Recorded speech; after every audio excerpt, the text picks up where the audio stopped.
একটা মিস্টেক আর ব্রাজিল এই world cup থেকে বাইরে যেতে পারে। হ্যালো, আমি দীপ। এই চ্যানেলের প্রথম ভিডিওতে সবাইকে স্বাগত। ভিডিওটা কিন্তু খুবই ইন্টারেস্টিং হতে চলেছে, তো তার জন্য চানাচুর মুড়ি আর নিয়ে চলে আসে চা। আর চাচা ইন্ট্রো বাজা।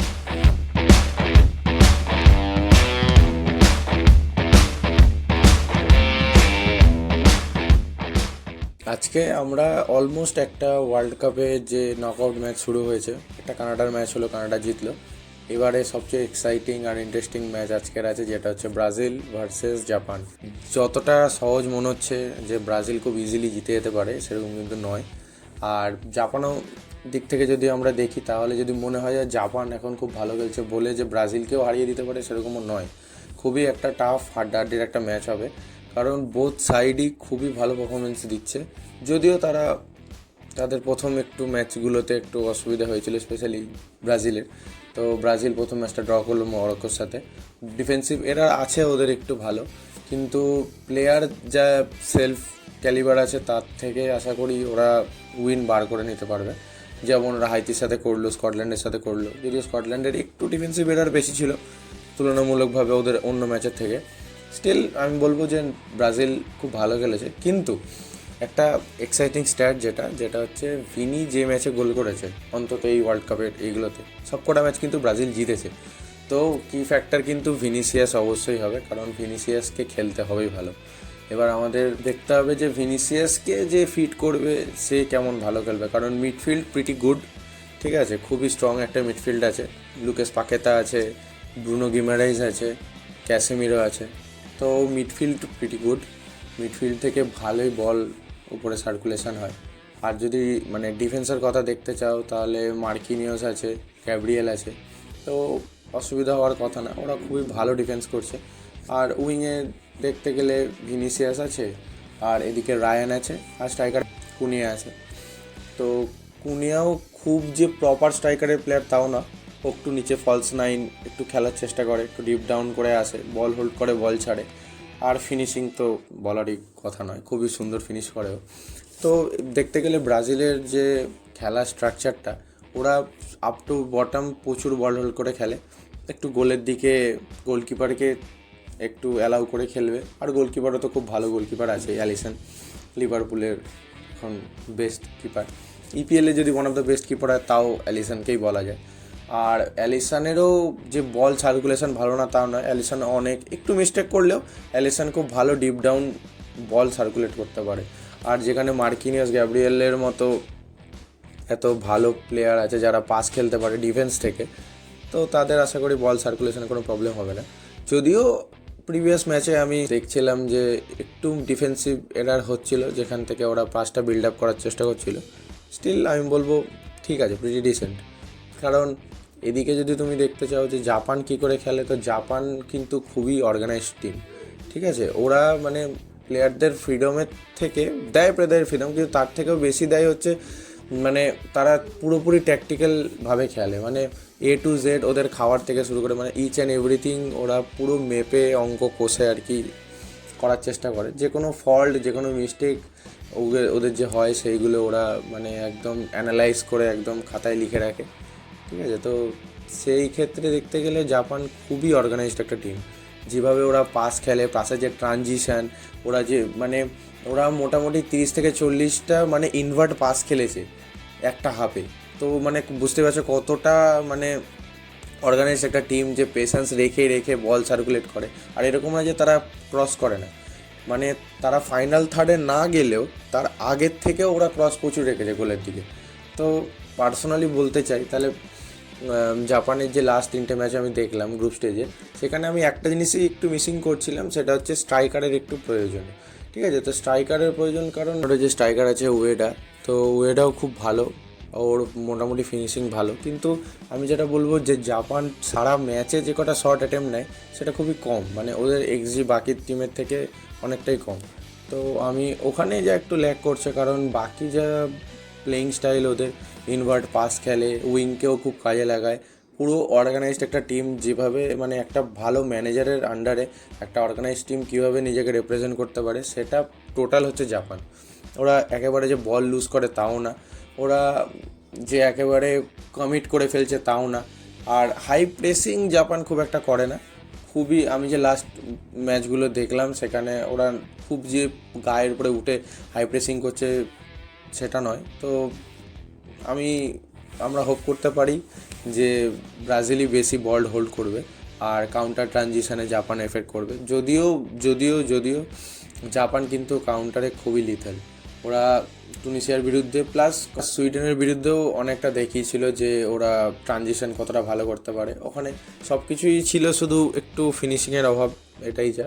এমনি জাপান 3টে ডিফেন্স খেলায়, যদিও ওদের যে ফুল ব্যাকগুলো আছে লেফট আর রাইট ওরা নিচে নেমে চলে আসে, মানে 5 ডিফেন্স করে দেয় ওরা, 5-4-1 বা 5-3-2 এরকম করে দেয় ডিফেন্স।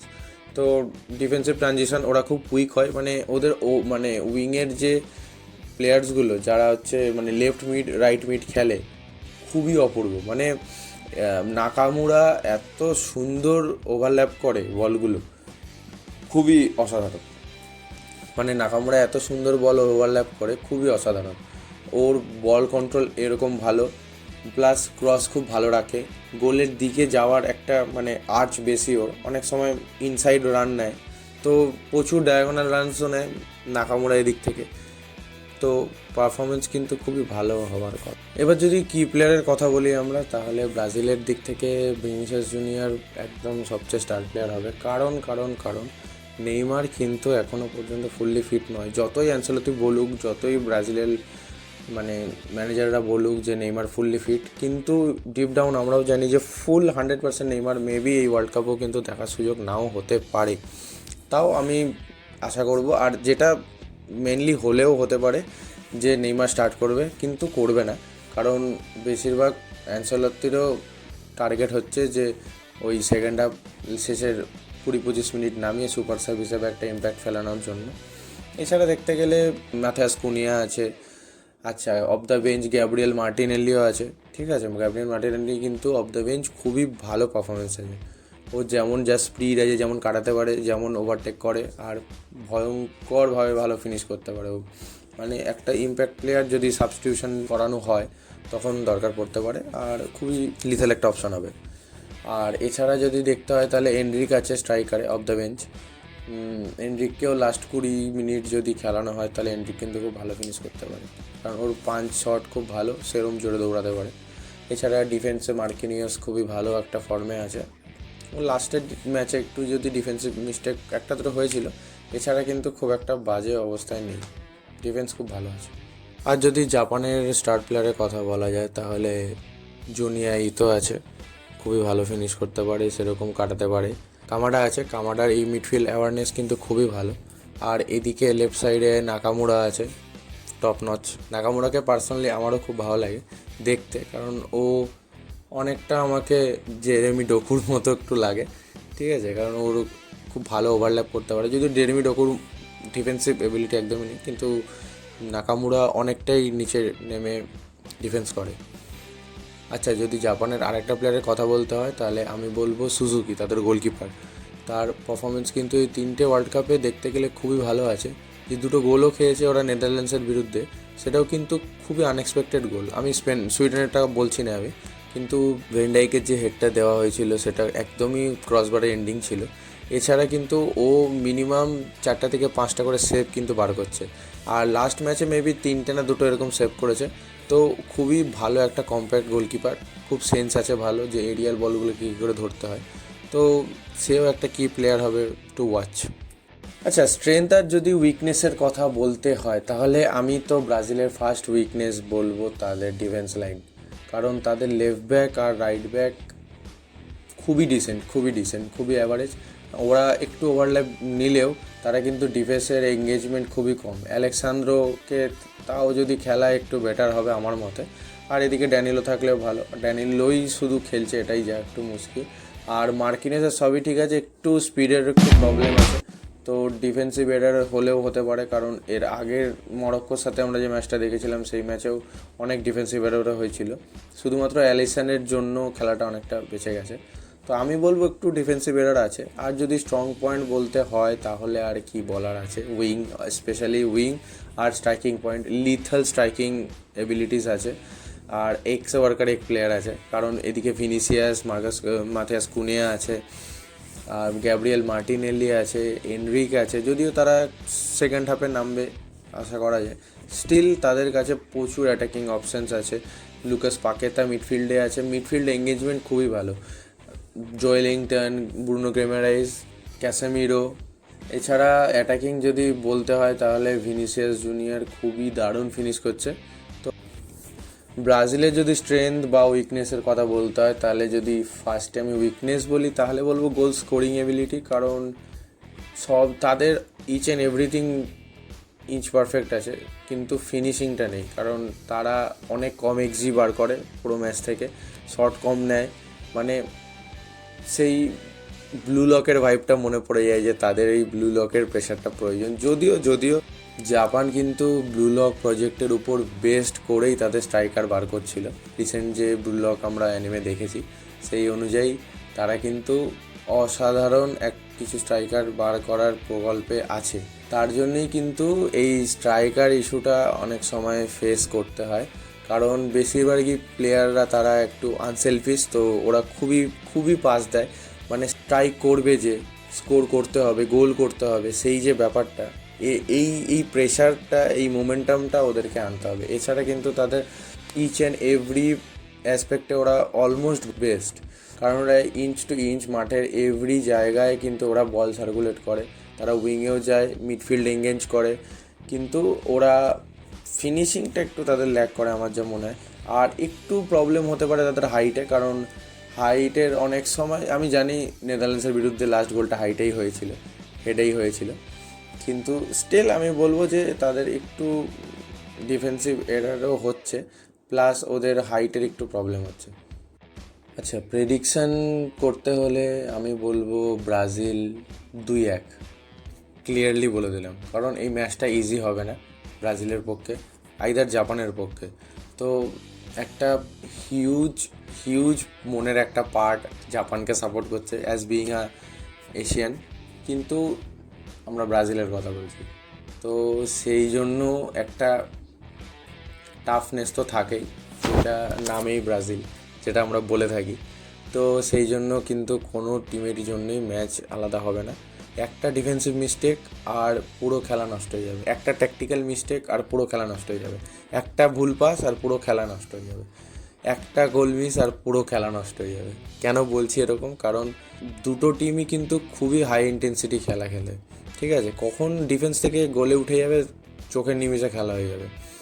তো তার জন্য আমি বলবো যে ম্যাচটা কিন্তু কোনোভাবেই ওয়ান সাইডেড হবে না, ম্যাচটা বোথ সাইডেড হবে। দুটো টিমই কিন্তু তাদের 100% দেওয়ার চেষ্টা করবে, কারণ এই তাদের জাপানের দিক থেকে যদি দেখতে হয় তাহলে তাদের একটা বড় প্রজেক্ট আছে, প্রজেক্ট 2050, যেখানে ওরা শেয়ার করেছে যে তারা 2050-এর মধ্যে ওয়ার্ল্ড কাপ জিতবে। আর এদিকে যদি ব্রাজিলকে দেখতে হয় তাহলে এটা নেইমারের লাস্ট ওয়ার্ল্ড কাপ। তো আমার নেইমারের জন্য খুবই একটা সফট কর্নার আছে, তো আমি চাইবো যে নেইমারও যাতে তার স্বপ্নটা পূরণ হোক, আর অ্যাজ ওয়েল অ্যাজ আমি চাইবো জাপানও জিতুক ম্যাচটা। তো খুবই টাফ ম্যাচ হতে চলেছে। আর যদি গেম প্ল্যানের কথা বলা হয় তাহলে গেম প্ল্যান আর নতুন করে কিছু বলার নেই, আমি অলমোস্ট সব বলে দিয়েছি, যে কুইক ট্রানজিশন হবে খেলার মধ্যে, হাই ইন্টেন্স পাসিং হবে, আর উইং প্লে খুবই বেশি হবে ব্রাজিলের তরফ থেকে, আর মিডফিল্ড এঙ্গেজমেন্ট খুবই বেশি দেখা যাবে জাপানের তরফ থেকে। কারণ আমরা যেটা মনে হচ্ছে যে ব্রাজিল খুব মিডফিল্ড ডমিনেন্স হবে, কিন্তু সেটা ম্যাচটা দেখলেই বুঝতে পারবে যে 100% তারা করতে পারবে না। তাদের ডিফেন্সিভ যে এরার্সগুলো আছে সেগুলো যদি তারা ওভারকাম না করতে পারে তাহলে তারা কখনোই মিডফিল্ড এঙ্গেজমেন্ট বাড়াতে পারবে না। তো যাই হোক, আমি আশা করব যে এটা একটা হাড্ডাহাড্ডির ম্যাচ হতে থাকবে। জাপানের একটি পুরনো কিন্তু খুবই বিখ্যাত একটা অ্যানিমে, যার নাম ক্যাপ্টেন সুবাসা, যেই অ্যানিমেটা দেখে জাপানের ইউথ একটা স্বপ্ন গড়ে তোলে তাদের মনের মধ্যে, যেটা যে ওয়ার্ল্ড কাপ জেতার। তো জাপান কিন্তু এই অ্যানিমেটা দেখার পরে খুবই বেশি ফুটবলের প্রতি আগ্রহী হয়ে পড়ে। তো যারা অ্যানিমে দেখেছো, যারা ফুটবল পছন্দ করো, বা যারা অ্যানিম্যাক্স চ্যানেল দেখেছিলে, তারা কিন্তু জানো এই ব্যাপারটাতে যে এই অ্যানিমেটা কী, ঠিক আছে? তো ওর যে ফাইনাল একটা চ্যাপ্টার ছিল, রোড টু 2022। তো ওই অ্যানিমের একটা পার্ট ছিল যে ফাইনাল এপিসোডে দেখাবে যে ব্রাজিল ভার্সেস জাপানের ওয়ার্ল্ড কাপ ফাইনাল হচ্ছে। অ্যাকচুয়ালি ওয়ার্ল্ড কাপ ফাইনালটা নয়, সেটা ওদের ইউথ ইন্টারন্যাশনাল চ্যাম্পিয়নশিপ ছিল। তো ওটা ওই আর্কের ফাইনাল এপিসোড, মানে রোড টু 2002 ফাইনাল আর্ক ওটা। তো ওইটার ফাইনাল এপিসোডে জাপান ভার্সেস ব্রাজিল কিন্তু হয়েছিল, ঠিক আছে। আর সেটা জাপান জিতেছিল, তো ক্যাপ্টেন সুবাসার জন্য। তো এই যে গল্পটা আমি কেন বললাম, কারণ এই যে গল্পটা বেসড করে জাপানের একটা হিউজ ফ্যান বেস তৈরি হয়েছিল, যারা ফুটবল লাভার হয়েছিল ফিউচারে গিয়ে। তো অ্যানিমেটা যেহেতু জাপানের একটা কালচার শুধু নয়, জাপানের একটা পরিচয়, তো সেখান থেকে দেখতে গেলে এই অ্যানিমেটা খুবই খুবই জাপানকে ফুটবল খেলার জন্য ইম্প্যাক্ট করেছিল। ভিডিও শেষে এইটুকুই বলতে চাই যে এতটা যদি দেখে থাকো তাহলে লাইক, শেয়ার অ্যান্ড সাবস্ক্রাইব করো। কন্টেন্টটা যদি ভালো লেগে থাকে তাহলে কমেন্ট করো, একটু আমাকে জানাও যে কেমন ভালো লাগছে, কি ভুল ঠিক করতে পারি আমি। এটা চ্যানেলের ফুল ফ্লেজড একদম ফার্স্ট ভিডিও, তো আমি জানি অনেক কিছুই ভুল হচ্ছে আমার কথা বলার স্টাইলে বা ব্যাকগ্রাউন্ডে। তো একটু হেল্প চাই আমার, সবাই যদি একটু অ্যাপ্রিসিয়েট করো খুবই ভালো হয়। আর আশা করি সবাই সাথে থাকবে, পাশে থাকবে। আর আমাকে একটু প্রেডিকশানটা তোমরাও কমেন্টে জানাও যে কি হতে পারে তোমাদের মতে। আর ম্যাচটা দেখার পরে ম্যাচের একটা রিভিউ নিয়ে আসবো। ততক্ষণের জন্য